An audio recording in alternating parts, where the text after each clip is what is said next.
O senhor sempre... Eu posso ser retórico, Okay. qual é o problema? O senhor, pastor Mas César. é de dentro da tentação. Não, o texto de João, o texto de João. Guardar e tirar não é a mesma coisa, meu Deus do céu. Mas isso não pode ficar só no verbo, pastor Então você César. tem que reclamar com Jesus que falou a palavra. Não, não é lógico. Mas Mas que Paulo diz guardar que é esse? venceram eles pela morte. Mas que...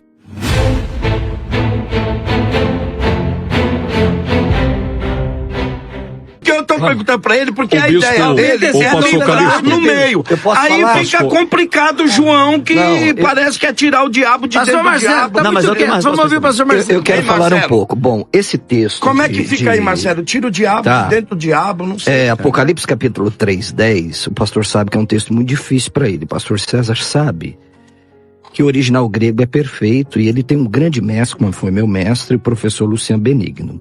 O texto diz, quando diz, eu te guardarei da hora, é perfeito.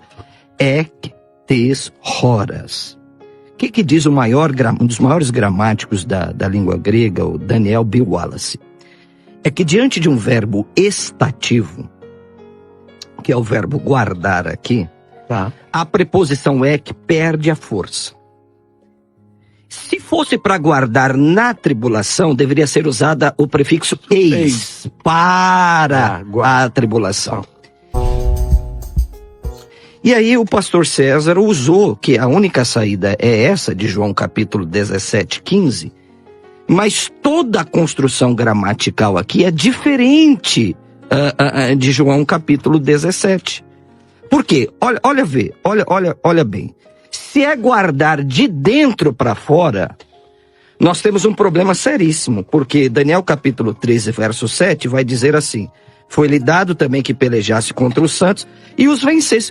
Como é que vai guardar se a besta vai matar os santos? Que guardar é esse? Mas o senhor acredita que que sendo morte pela besta é um sinal de derrota? Mas é lógico, Mas mas Paulo que diz guardar que é esse? venceram eles pela morte. Mas que guardar é esse? Então não tá te guardando? Quer dizer, a polícia tá lá dentro da sua casa, o ladrão entra e te mata. Como que ele te guardou? Os nossos irmãos que estão no Oriente Médio morrendo agora não estão guardados por Deus? Calma.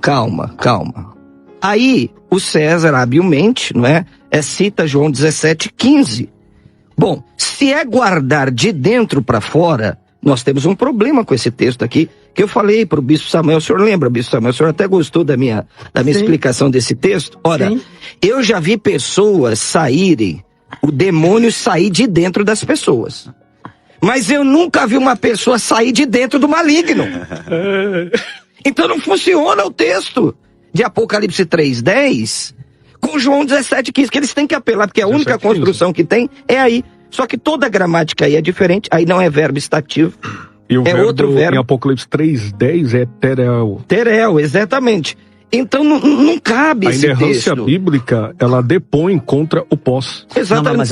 Não, o significado de terel é guardar, manter, sob vigilância. Sim. Guardar, preservar. Mas não é o mesmo Ele pode verbo, preservar. querido pastor Mateus, de João capítulo 17. É o E aí, mesmo Não, é o ec, É o né? mesmo O ec verbo. que é o mesmo, né? É o mesmo verbo. Não, a só preposição ek, ela trata essa questão. Mas o guardar de João 17:15 é terel. Tirar. Vamos por parte, ó, vamos lá. Primeira coisa, o texto de Apocalipse 3:10 não está falando a palavra tribulação, está falando a palavra tentação. Ele vai guardar o crente da tentação e não da É tribulação. o cognato também, né? Não tem como. Lá é guardarei da tentação. mas pastor César, Que há essa de vir. tentação quer vir sobre o mundo, Isso, querido. eu não discordo que essa tentação será na grande tribulação, tá tudo bem. Só que lá não é guardar da tribulação, é guardar da tentação. Uma das possibilidades, por exemplo, é guardar o crente na tribulação de aceitar a imagem da besta, por exemplo. Ou a marca da besta para a vida ficar mais fácil. Mas voltando aqui ao texto, quando você diz assim, que essa palavra no grego, eu não sou professor de grego, vocês sabem disso, mas dizer que essa palavra terel do grego não é a mesma de João 17:15, não é fato. É a construção, pastor César. Pois é. A construção é outra aí, pastor Então César. vamos lá. O texto grego de João, eu não sei, não sou professor de grego como sou de hebraico, mas eu sei ler grego. Sim. O texto lá de João capítulo 17, versículo 15, diz assim: ou queroto rina ares autos ectou cosmos alrina tereses. Ok. Então você tem aqui o ek A e você tem aqui o tereses, que está nesse caso declinado aqui. Porém, O texto de João 17,15, que está muito bem traduzido em português, diz assim, ó: não peço que os tires do mundo, mas que os guardes do mal. Significa que guardar e tirar não é a mesma coisa, meu Deus do céu. Tá, mas quando pastor Jesus César, disse lá em Mateus, o EC que o senhor advoga não é de dentro para fora? Pastor César, o EC que o senhor advoga não é de dentro para fora? É possível que seja. Então você já viu alguém sair de dentro do maligno, pastor Mas César? é de dentro da tentação. Não, o texto de João, o texto de João. O texto lá. O texto de João. Tire do mundo. O verbo terel é de dentro de... É que o texto aqui é guardar. Guardar. Mas o senhor não usa o EC dizendo que é guardar de dentro para fora? Mas aí o EC... O senhor mudou? Guardar é retirar nesse Pastor sentido. Marcelo, vamos lá. O EC aqui, ele está preso à palavra que vem depois. Guardar do quê? Do mal.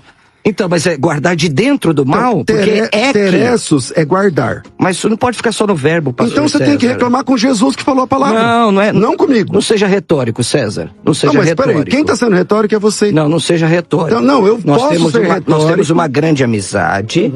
O senhor sempre... Mas eu posso ser retórico. Qual é o problema? O senhor sempre usou... o senhor está sendo retórico agora? É quando eu consumo uma palavra pro meu bem. Qual o problema? Faz o seguinte, solta uma vinheta, solta uma vinheta. 15, Jesus Cristo disse guardar do mal. Um debate muito nível. Estamos discutindo Bíblia. E discutindo, gente, a vinda de Jesus. A gente está falando para frente. Analista de fatos passados tem graça. Agora, você dizer o que vai acontecer no futuro, tem que ter muita coragem. Pastor Mateus, a palavra é consigo. Eu tenho algumas dificuldades com o pré-tribulacionismo, né? Será que é Vamos lá, eu tenho algumas aqui, eu quero colocar na mesa. 3 coisas. Primeiro, o nosso Senhor Jesus disse que vem depois da grande tribulação. Ele não disse, em nenhum lugar, que vem antes dela. Ele disse, eu venho depois dela. Não é muito mais humilde olhar para o texto e falar, o Senhor Jesus disse que vem depois da grande tribulação. Um outro problema também para os pré-tribulacionistas é a boda do Cordeiro. Como nós conversamos aqui, né, e discutimos sobre o assunto, bodas do Cordeiro, e passou por alto, na visão pré-tribulacionista, Cristo vem de forma secreta para o mundo, ressuscita os seus e começa a boda do Cordeiro. Onde a Escritura diz isso? Não, a Escritura não diz isso. Onde tem 7 anos ou 3 anos e meio de boda do Cordeiro lá no céu. Não, a Bíblia não diz isso. Isso é uma interpretação da última semana de Daniel que alguns fazem, né? Só que olha como é a boda do Cordeiro. Quando se dará a boda do Cordeiro? A Bíblia diz. Será que a boda do Cordeiro acontece antes da vinda em glória? Não. Apocalipse 19 mostra para nós, no versículo 7, que são chegadas as bodas do Cordeiro. No versículo 9, bem-aventurado aqueles que são chamados à boda do Cordeiro. Por quê? Porque a partir do versículo 11, ele vem em glória. Não existe boda do Cordeiro antes da vinda em glória do Senhor Jesus Cristo. Ele vem em glória, por isso o casamento será estabelecido. E uma pergunta que eu queria fazer para o Marcelo e para o Aleph, é só uma pergunta, só para eu terminar o meu... É uma pergunta sim ou não? Essa pergunta é perigosa. Não, rapidinho, é simples. Vamos preparar. É só para eu entender. Mateus é muito inteligente. Isso mesmo. Vinda do Senhor para vocês seria o momento do arrebatamento, a vinda e eu não sei como dizer no argumento do pré, né? O dia em glória. O que seria a vinda do Senhor?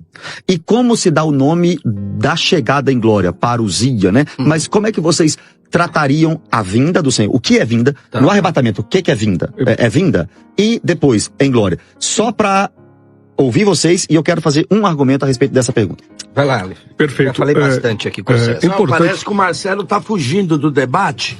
Aí, irmão, é bom já o irmão falar que o irmão tá com medo do César, que a gente não traz mais o pastor Marcelo está sendo Não, eu não sei. Olha como eu estou, bispo, como eu estou do César. Eu vou interrogar o César agora. Olha, eu vou interrogar o César agora, mas parece que o irmão tá com medo que ele era pastor e dizia assim, o cão não entra em tijolo. O sangue de Jesus tem poder. Pastor César, sempre usa alguém, Posso, né? bispo? Por favor. Perfeito. A expressão parousia trata a respeito da vinda e epifaneia, manifestação em glória. Então nós fazemos essa distinção. O que é vinda? A vinda simplesmente é a parousia, que trata a respeito do Cristo vindo, A chegada. exato, para a igreja, e a epifaneia, a manifestação que todo olho o verá. Apocalipse capítulo 1, versículo 7, Apocalipse capítulo 19, versículo 11, Mateus capítulo 24, versículo 29, 30 e 31. Isso, então a vinda é no momento do arrebatamento? A vinda? Com certeza. Com por certeza, que não? né? Por que não? Por causa de um texto aqui que eu quero mostrar a vocês. E detalhe, pastor Marcelo, só para que a audiência possa entender, nós tratamos a respeito do arrebatamento secreto em relação para a igreja. Isso. Porém, a igreja verá o Cristo glorificado conforme o contexto nos apresenta. As tipologias do Antigo Testamento nos é válida. É importante ressaltar também que a exegese rabínica, tá, que o nosso querido pastor César, o pastor Marcelo pode nos compreender melhor, trata a respeito do acróstico Pardes, que trata a respeito do Pichat, Remes, Sod e Drash. O método histórico gramatical é que nós aplicamos. Perfeito. Nessa visão. Então vinda seria o momento do arrebatamento, não é isso? Na vinda Da do Senhor aparição. seria o arrebatamento. Não, o é isso? arrebatamento, a vinda de Jesus não é nem ser para a secreto. igreja. Isso, exatamente. Perfeito. Então, olha para você ver como que não faz sentido. Nessa visão, Depois eu vou falar. se eu for aceitar a sua visão, eu tenho que dizer que a grande tribulação termina antes da grande tribulação. E eu vou te provar isso. 2 É Tessalonicenses só me 2. provar a visão pós Agora. a igreja no céu. Só isso. Vamos lá. 2 Tessalonicenses 2. Eu provo, tem igreja no céu agora? Paulo tá onde? Pedro Você tá onde? após- Tem uma parte da igreja que tá no céu agora já. Isso é mole. Aqui, ó. 2 Tessalonicenses 2:1. Entrar no céu? A igreja entrar no céu? Diz igreja, A igreja entra no céu? Deixa eu responder a sua pergunta da vinda. Completude, igreja Segunda só é corpo. É só um membro que tá lá, não é o corpo. Mas na grande tribulação também Não, mas Se vai aí ter vão salvo falar aqui, que tem é igreja no Pastor céu. Marcelo. Mas se tem Agora, salvo, não Mateus, tem. não tem O que igreja. tem lá é Vamos parte da finalizar, igreja. vamos Será finalizar. membros do A gente corpo. marca isso senão para não o dá certo, debate. vai. Você vai dar uma giripoca também. Vamos lá. O pastor César E depois, também tá com a fugindo permissão, com a permissão do Pastor bispo, Mateus. eu vou tratar a respeito da Pastor ressurreição, Mateus, Paulo sétimo não é igreja, trombeta. mas tudo bem. Pastor Segunda Mateus falando, Isso. depois o nosso querido e serve de, o nome de Aleph. É árabe esse nome? Primeira letra do alfabeto Hebraico. Ó, hebraico. gente, Lashon HaKodesh. chegou aqui, ó. Demorou, mas chegou. Vamos aproveitar aqui Vamos, comida aqui. Quem tá lá em casa, irmão, que a gente é tudo esfomeado. Vamos, porque a grande tribulação vai chegar e não Vamos lá, vai poder nem pastor comprar Mateus, nem fala. nada. 2 O problema Tessalonicenses. com o Mateus é bom de argumento. 2 Tessalonicenses 2:1. Irmãos, no que diz respeito à vinda de nosso Senhor Jesus Cristo e a nossa reunião com Ele nos ares, então para vocês isso aqui é o arrebatamento. Nós vos exortamos. Aqui, não vos demovais da vossa mente com facilidade, nem vos perturbeis, quer por espírito, quer por palavra, quer por epístola, como se procedesse de nós, supondo tenha chegado o dia do Senhor. Ninguém de nenhum modo vos engane, porque isso, o dia do Senhor, que eu também entendo que é a vinda, mas vocês não acontecerá sem que primeiro venha a apostasia e seja revelado o homem da iniquidade. O dia do Senhor não vem sem que primeiro seja revelado o homem da iniquidade. Agora olha o versículo 8, não é nem no 3, é no 8. Olha o que diz o texto 8. Vocês acabaram de me falar que vinda é o arrebatamento, que a vinda é quando Cristo aparece para a igreja. Mas olha o versículo 8. Então será de fato revelado o iníquo, a quem o Senhor matará com o sopro da sua boca e o destruirá pela manifestação Segundo o texto, de Colossenses sua 2:8. vinda. O que o texto está dizendo é que o arrebatamento, que o anticristo será destruído na vinda do Senhor. Se vinda é arrebatamento, na visão pré, o anticristo é destruído antes da grande tribulação. É fácil responder isso. Primeiro, o contexto nos apresenta que o arrebatamento trata a respeito da manifestação dos santos saindo da terra para o céu. Agora, a expressão parousia trata a respeito dessa vinda para a igreja. Epifaneia é o termo usado para manifestação em glória de Cristo, que simplesmente matarão o anticristo e o falso profeta. Vinda no versículo 1 é o arrebatamento e vinda no versículo 8 é outra coisa. Então, o contexto de 1 Tessalonicenses, ou 2 Tessalonicenses, capítulo 2, versículo 8, ele deve também ser respaldado pelo contexto que se aplica em 1 Tessalonicenses, porque se você juntar as duas cartas, nós temos o mesmo povo, a mesma igreja e o mesmo escritor. Mas vinda no versículo 1 é arrebatamento e vinda no 8 não é arrebatamento. Tratamos a respeito das distinções que os São senhores coisas nos diferentes, tratam. entendi. Isso aí. Agora...